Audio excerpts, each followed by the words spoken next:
को उत्तम ज्ञान हुआ और वे सोचने लगे, भगवान शिव ही अपनी माया से हमें छलकर अपने स्थान को चले गए। यह विचार कर उन दोनों की भगवान शिव में पराभक्ति हुई, जो महान मोक्ष की प्राप्ति कराने वाली, दिव्य तथा संपूर्ण आनंद प्रदान करने वाली है। अध्याय 30। देवताओं के अनुरोध से वैष्णव ब्राह्मण के वेश में भगवान शंकर का हिमवान के घर जाना और शिव की निंदा करके देवी पार्वती का विवाह उनके साथ न करने को कहना। श्री ब्रह्मा जी कहते हैं, हे नारद, मैना और हिमवान की भगवान शिव के प्रति उच्च कोटि की अनन्य भक्ति देख इंद्र आदि सब देवता परस्पर विचार करने लगे। तदनंतर गुरु बृहस्पति और ब्रह्मा जी की सम्मति के अनुसार सभी मुख्य देवताओं ने शिव जी के पास जाकर उनको प्रणाम किया और वे हाथ जोड़कर उनकी स्तुति करने लगे। देवता बोले, देवादिदेव महादेव करुणा सागर शंकर, हम आपकी शरण में आए हैं, कृपा कीजिए। आपको नमस्कार है स्वामिन। आप भक्त वत्सल होने के कारण सदा भक्तों के कार्य सिद्ध करते हैं, दीनों का उद्धार करने वाले और दया के सिंधु हैं तथा भक्तों को विपत्तियों से छुड़ाने वाले हैं। इस प्रकार महेश्वर की स्तुति करके इंद्र सहित संपूर्ण देवताओं ने और मैना हिमवान की अनन्य शिव भक्ति के विषय में सारी बातें आदर पूर्वक बताई। देवताओं की यह बात सुनकर महेश्वर ने उनकी प्रार्थना स्वीकार कर ली और हंसते हुए उन्हें आश्वासन देकर विदा किया। अरुणधति बोली, साध्वी रानी, मेनके उठो, मैं अरुणधति तुम्हारे घर में आई हूँ तथा दयालु सप्तऋषि भी पधारे हैं।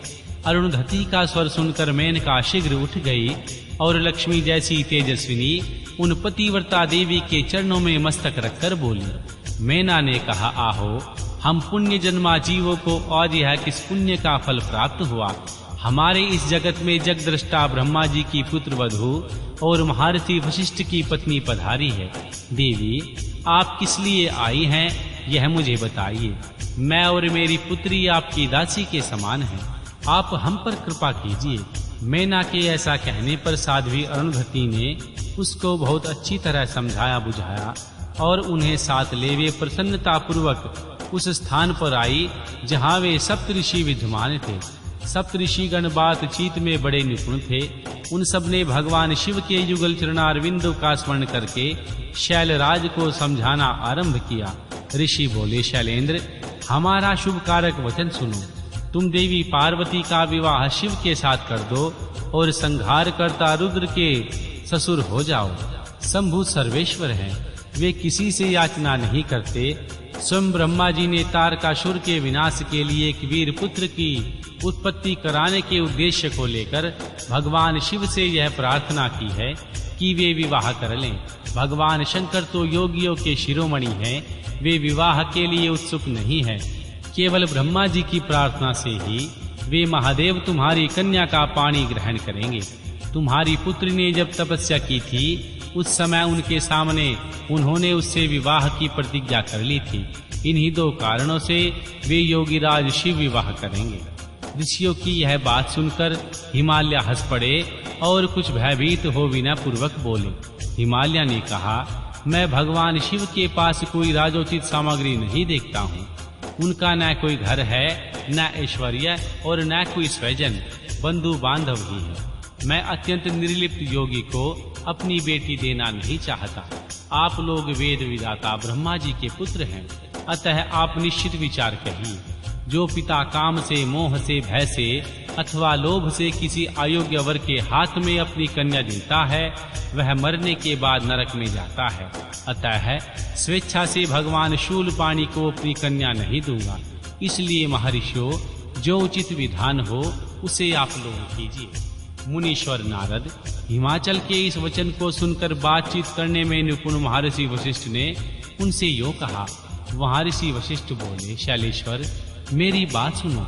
यह सर्वथा तुम्हारे लिए हितकर, धर्म के अनुकूल, सत्य तथा इस लोक और परलोक में सुखदायक है। शैलराज, लोक तथा वेद में 3 प्रकार के वचन उपलब्ध होते हैं: शास्त्रज्ञ, पुरुष अपनी निर्मल दृष्टि से उन सब प्रकार के वचनों को जानता है।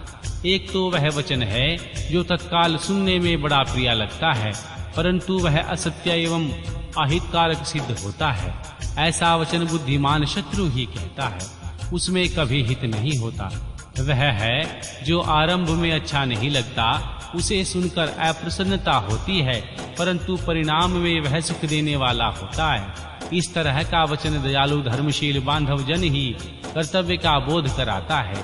तीसरी श्रेणी का यह वचन है जो सुनते ही अमृत के समान मीठा लगता है और काल में सुख देने वाला होता है। सत्य ही जिसका सार होता है, इसलिए वह हितकर हुआ करता है। ऐसा वचन सबसे श्रेष्ठ और सबके लिए अविष्ट है। शैलराज, इस समय शास्त्र नीति में 3 प्रकार के वचन कहे गए हैं। इन तीनों में से तुम्हें कौन सा वचन अभिष्ट है बताओ। मैं तुम्हारे लिए वैसा ही वचन कहूँगा। भगवान शंकर संपूर्ण देवताओं के स्वामी हैं, उनके पास ब्राह्य संपत्ति नहीं है। इसका कारण यह है कि उनका चित्त एकमात्र ज्ञान के महासागर में मग्न रहता है। जो ज्ञानानंद स्वरूप और सबके ईश्वर हैं, उन्हें लौकिक ब्राह्य वस्तुओं की क्या इच्छा होगी। गृहस्थ पुरुष राज्य और संपत्ति से सुशोभित होने वाले वर को अपनी पुत्री देता है, क्योंकि किसी दीन दुखी को कन्या देने से पिता कन्या घाती होता है, उसे कन्या के वध का पाप लगता है। कौन जानता है कि भगवान शंकर दुखी हैं।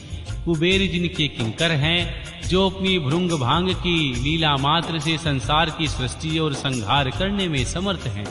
उन्हें गुणातीत परमात्मा और प्रकृति से परे परमेश्वर कहा गया है। सृष्टि पालन और संहार करने वाले, जिनकी त्रिविध मूर्ति ही श्री ब्रह्मा, भगवान विष्णु और हर नाम धारण करती हैं, उन्हें कौन निर्धन अथवा दुखी कह सकता है। ब्रह्मलोक में निवास करने वाले ब्रह्मा, क्षीर सागर में रहने वाले भगवान विष्णु तथा कैलाशवासी हर, ये सब शिव की ही विभूतियां हैं। भगवान शिव से प्रकट हुई प्रकृति भी उनके अंश से ही 3 प्रकार की मूर्तियों को धारण करती है। जगत में लीला शक्ति से प्रेरित हो अपनी कला से बहुत सा रूप धारण करती है। समस्त वाड़मय की अधिष्ठात्री देवी वाणी उनके मुख से प्रकट हुई है और सर्व संपत्ति रूपिणी लक्ष्मी वक्ष स्थल से आविर्भूत हुई है, तथा शिवा ने देवताओं के एकत्र हुए तेज को अपने आप प्रकट किया था और संपूर्ण दानवों का वध करके देवताओं को स्वर्ग की लक्ष्मी प्रदान की थी। देवी शिवा कल्पांतर में दक्ष पत्नी के उदर से जन्म ले सती नाम से प्रसिद्ध हुई और हर को उन्होंने पति के रूप में प्राप्त किया। दक्ष ने स्वयं ही भगवान शिव को अपनी पुत्री दी थी। सती ने पति की निंदा सुनकर योग बल से अपने शरीर को त्याग दिया था। वे ही कल्याणमयी सती अब तुम्हारे बीज और मैना के गर्भ से प्रकट हुई। शैलराज, ये शिवा जन्म जन्म से भगवान शिव की पत्नी है। प्रत्येक कल्प में बुद्धि रूपा दुर्गा ज्ञानियों की श्रेष्ठ माता होती है। ये सदा सिद्ध सिद्धदायिनी और सिद्ध रूपिणी है। भगवान हर चिंता के भस्म के रूप में देवी सती के अस्थि चूर्ण को ही स्वयं प्रेम पूर्वक अपने अंगों में धारण करते हैं। अतः गिरिराज, तुम स्वेच्छा से ही अपनी मंगलमय कन्या को भगवान हर के हाथ में दे दो। तुम यदि नहीं दोगे तो वह स्वयं प्रीतम के पास चली जाएगी। देवेश्वर शिव तुम्हारी पुत्री का अनंत कलेश देकर ब्राह्मण के रूप में इसकी तपस्या के स्थान पर आए थे और इनके साथ विवाह की प्रतिज्ञा करके इसे आश्वासन एवं वर देकर लौट गए। गिरे, देवी पार्वती की प्रार्थना से ही शंभु ने तुम्हारे पास आकर इनके लिए याचना की। तुम दोनों ने शिव भक्ति में मन लगाकर उनकी याचना को अस्वीकार कर दिया। गिरीश्वर, बताओ फिर किस कारण से तुम्हारी बुद्धि विपरीत हो गई। भगवान शिव ने देवताओं की प्रार्थना से प्रभावित हो हम सब ऋषियों और अरुणधति को भी तुम्हारे पास भेजा है। हम तुम्हें यही शिक्षा देते हैं, तुम पार्वती को रुद्र के हाथ में दे दो। ऐसा करने पर तुम्हें महान आनंद प्राप्त होगा। शैलेंद्र, यदि तुम स्वेच्छा से अपनी बेटी शिवा को शिव के हाथ में नहीं दोगे तो भावी के बल से ही इन दोनों का विवाह हो जाएगा। तात भगवान शंकर ने तपस्या में लगी हुई पार्वती को ऐसा ही वर दिया है।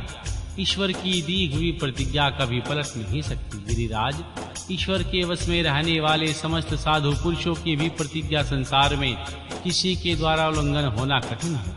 फिर साक्षात ईश्वर की प्रतिज्ञा के लिए तो कहना ही क्या। अध्याय 32 व 33।